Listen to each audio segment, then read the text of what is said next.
Ever wondered what it would be like to have a tutor at your fingertips at any time during the day, at night, somebody that would allow you to remember what you read more effectively? Well, stick around and I'll tell you how to use AI in order to have a personal tutor with whom to converse about all your readings. Hello everyone, my name is Bogdan and I am an assistant professor of political science. I used to teach at Oxford and at Princeton.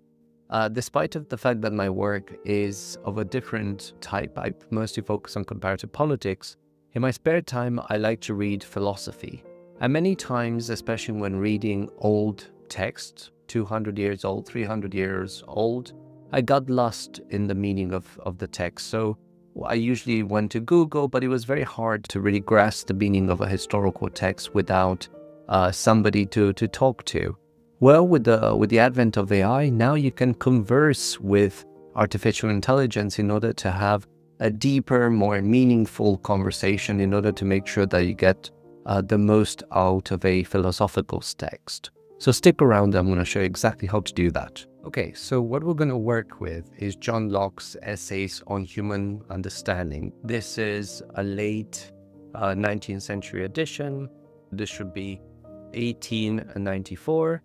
So the specific pages that I'm interested in are pages 615 of the PDF.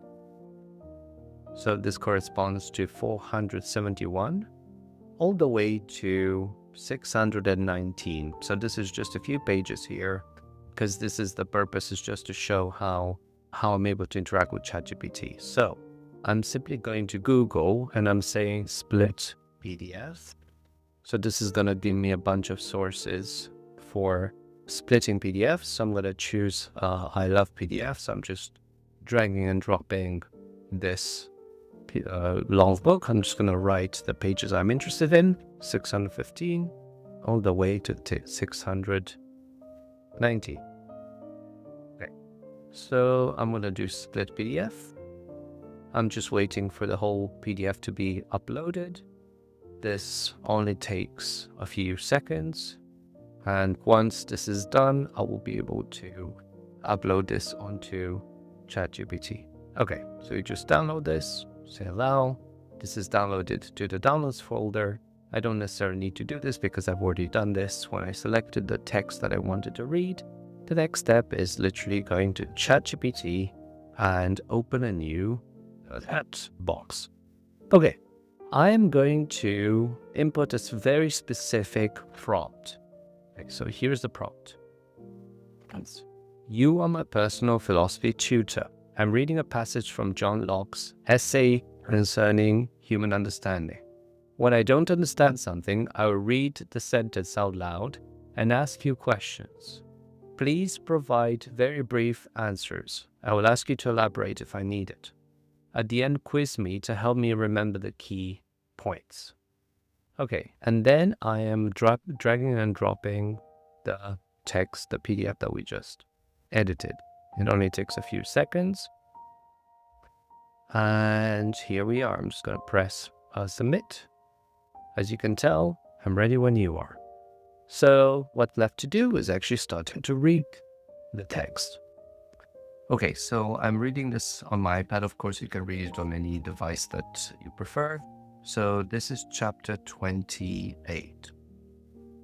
So as I start reading, I can tell from the get-go this is a chapter called Of Other Relations, but the first paragraph is about time, place, and causality of comparing or referring things to one another. There are, as I have said, infinite others, some whereof I shall mention. So I guess the strange thing is the fact that he starts with time, place, and causality. So I guess I would have a question here. Can you hear me? Loud and clear. Go ahead. Locke starts his chapter by mentioning time, place, and causality as important terms in order to understand relationships. They seem a bit out of place. What's the point of mentioning time, place, and causality?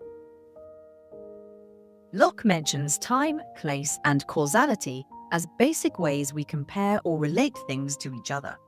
They serve as foundational concepts that help us understand how different entities are related. After laying out these fundamental relations, he moves on to discuss other types of relations like those based on simple ideas or moral rules. It sets the stage for understanding how we connect and categorize our experiences. But why are those important? They feel a bit ad hoc, they feel a bit random. What's the point of choosing them? They might seem random, but Locke is highlighting these as fundamental dimensions along which we naturally compare things. Time, place, and causality are universal ways we understand and relate experiences. By starting with these, he shows how our minds organize knowledge and then builds on these basic relations to explain more complex ideas. It's like starting with the building blocks before constructing the bigger picture. So you can see how you can have an actual discussion with ChatGPT about things that you don't fully get about a text. But I move on to the next paragraph.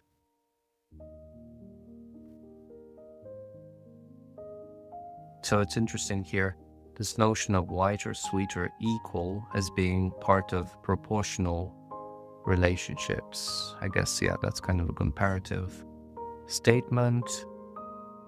Then I move on to the second paragraph.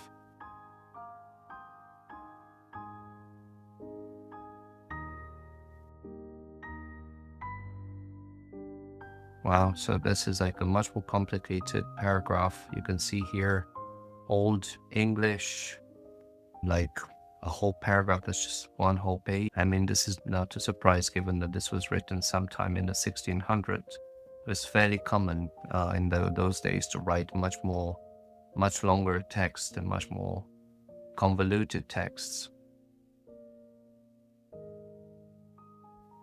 Yeah, so I guess this would be a good question. Okay, the second paragraph on natural relations, it seems a bit convoluted. Can you explain to me in plain English what Locke is trying to say with natural relations? Yes. Locke is basically saying that natural relations come from things like family ties or place of birth, things that can't change once they're set. For example, the relationship between a parent and child or people from the same country are fixed by birth or origin. He notes that we have specific words and social customs to describe these human relations, like father or cousin, because they're important in society. However, we don't usually apply these detailed labels to animals or other creatures, even though the natural relations exist there too. In other words, humans create language and social norms around these natural relations because they matter to us in everyday life. Okay, why didn't he just say that? Why was it necessary to write in such a convoluted way? Question. Philosophical writing back then often aimed to be precise and comprehensive, which sometimes led to dense and complex prose. Locke was trying to cover all the nuances and potential objections to his points, which made his writing more intricate. Exactly as I was explaining. But moving on to the third paragraph.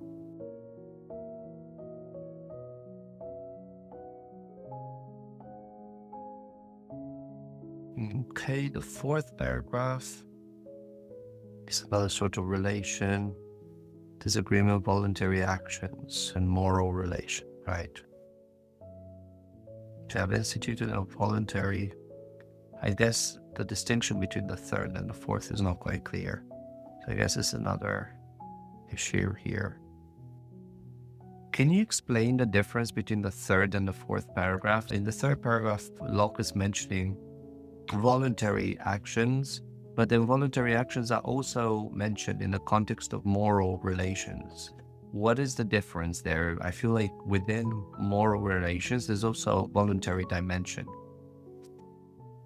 The third paragraph talks about what Locke calls instituted or voluntary relations. These arise from human agreements or social constructs, like the relationship between a general and an army, or a citizen and their rights. These relations depend on collective human decisions and can change or be taken away. In contrast, the fourth paragraph focuses on moral relations, which are about how voluntary actions conform to some moral rule or standard.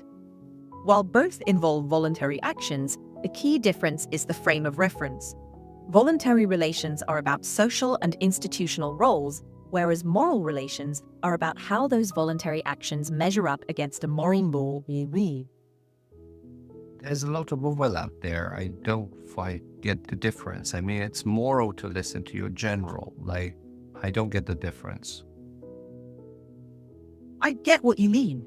The overlap can be confusing. Think of it this way.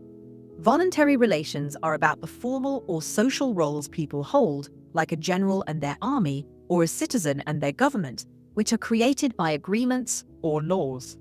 Moral relations, on the other hand, are about whether any voluntary action, like obeying a general, align with a moral rule or standard. So, while it's moral to listen to your general in a military structure, a voluntary relation, the concept of moral relations is broader and asks whether such obedience aligns with a higher moral law, like justice or fairness.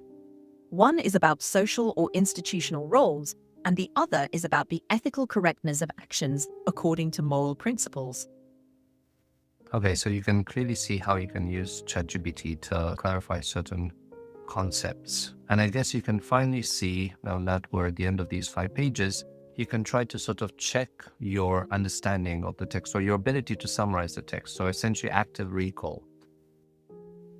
Okay, so I'm going to try to summarize the main points. Let me know if I miss something, okay?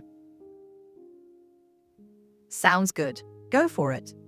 Okay, so in this chapter called Of Relations, Locke talks about specific types of relations that humans develop. So on the one hand, he starts off with proportional relations. So this idea that we're able to evaluate height, weight, we're able to evaluate how sweet something is. So this is called something, this is a proportional relation.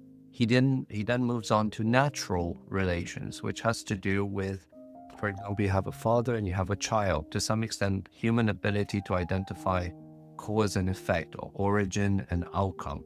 Then he moves on to discuss instituted relations. So this is where he discusses the military example, the fact that a soldier feels obliged to listen to his general.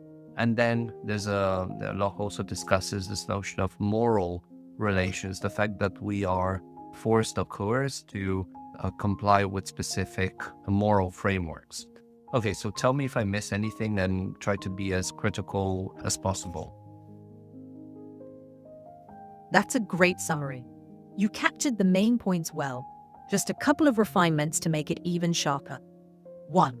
Proportional relations. Yes, these involve comparing things based on a single idea or quality, like sweetness or height, which lets us understand relationships of more or less. Natural relations. Exactly. These are fixed by origin, like family ties or birthplace, and don't change over time. Instituted or voluntary relations. These are created by human agreements or institutions, like the general-soldier relationship, and they can change or be revoked. Moral relations. These focus on whether voluntary actions conform to a moral rule or law, making them about the ethical correctness of actions rather than social roles alone. Overall, you nailed the structure and key distinctions. Great job. Okay, so you can see how ChatGPT can give you really good feedback to make sure that you remember key information about the text that you just read. So there you go. Okay, so that was kind of it. As you can tell, AI has become a really powerful tool to retain important things from whatever you read. So active recall is not just you being there in the room by yourself and reading a book, but rather you can have an interlocutor and discuss things and make sure that you understand the meaning of text. So this really truly revolutionizes the way we study. So I hope this gives you some ideas about how to use the AI voice in order to interact and make sure that you get the meaning of texts, but also maybe some other more creative ways to improve your understanding. I hope you enjoyed this video. Don't forget to like and subscribe, and let me know if you have any cool ideas about how to use AI. Thanks, and see you in the next video.